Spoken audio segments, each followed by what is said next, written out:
আচ্ছা দেখি তো একটু এই কাপড়টা উঠান। আলালে করে দুলাল আমি, লোকে জানে ডাক্তার আমি, নামি দামি নামি দামি। আমি শব্দের ডাক্তার, কিডনি আমার দরকার। বউ চাই গহনা, রুগী কেন আসে না? দেরি করা কিন্তু যাবে না। আসবে রুগী, ফিরবে লাশ, কিডনি বেঁচে খেলবো তাস। পেটে ব্যথা থাকবো পেটে, কিডনি আনুম কেটে কুটে। আলালে করে দুলাল আমি, লোকে জানে ডাক্তার আমি, নামি দামি নামি দামি। ডাক্তার সাহেব, ডাক্তার সাহেব, হুম। আমি আপনার কাছে আসছি একটু চিকিৎসা নেব। তাই? বসুন। বলুন কি সমস্যা? ডাক্তার সাহেব, কেমনি জানি কো এই চিকিৎসার কথা, শরমের কথা কোন যেত না। আরে কি বলেন? ডাক্তারের কাছে যদি চিকিৎসা করতে আসেন, আর যদি চিকিৎসার রোগটা কি সেটা যদি না বলেন সম্মান, তাহলে আমার কাছে আসছেন কেন? দরকার নেই, বাসায় যেয়ে বসে থাকেন। না না ডাক্তার সাহেব, আসলে কি জানেন, আমার স্বামী আছে না, আমার হুম। স্বামী দুর্বল, কিছু পারে না, খালি আমি আমারও দোষে। আপনি একটু চিকিৎসা করে দেখতেন, আমার দোষ না আমার স্বামীর দোষ? কঠিন সমস্যা এটা। বেশিরভাগ ঘরে ঘরে চলছে এরকম সমস্যা। কোনো অসুবিধা নেই, আপনি যখন এসে পড়েছেন আমার কাছে, আমি সব কিছু সমস্যার সমাধান করে দেব। আচ্ছা, এই দেখি আগে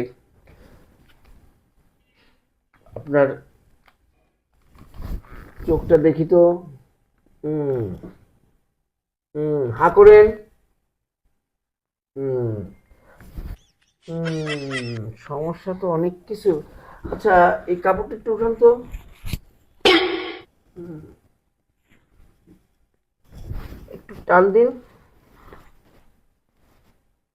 হুম, আচ্ছা পেয়েছি। ডাক্তার, আমার চিকিৎসা আজকে করে দেখবেন, আমার অসুখ না আমার জামার অসুখ, তাই গাড়িটা আমার জামাইরে নিয়ে আসবে। আচ্ছা, তার আগে বলুন তো, আপনার স্বামী যখন আপনার সাথে রাতে মানে মিশতে যায়, তখন উনি কতক্ষণ থাকে আপনার কাছে?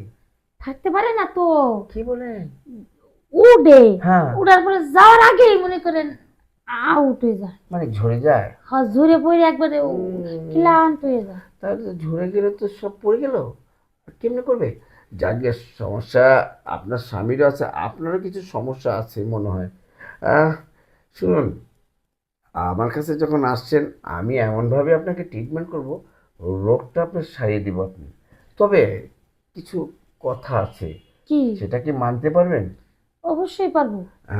আচ্ছা, আ- আপনাকে আমি ট্রিটমেন্টটা যখন করব, তখন আপনার কাপড় চোপড় কিছু থাকবে না। ঠিক হ্যাঁ, আছে? এতে কি ট্রিটমেন্ট? হ্যাঁ, এটা ট্রিটমেন্ট, এটা একটা ইঞ্জেকশন দিতে হবে। এটা হলো গোস্তের ইঞ্জেকশন।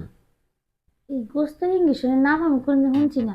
আচ্ছা, আমার চিকিৎসার লিগে আপনি যা যা করবেন আমি তাই তাই করবো। ঠিক আছে, সেটা আমি বলে নিলাম, আমি তো ডাক্তার, বলতে হবে রোগীকে।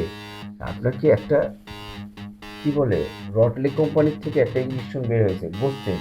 ওটা কোনো লোহার না, প্লাস্টিকের না, শুধু মাংসের।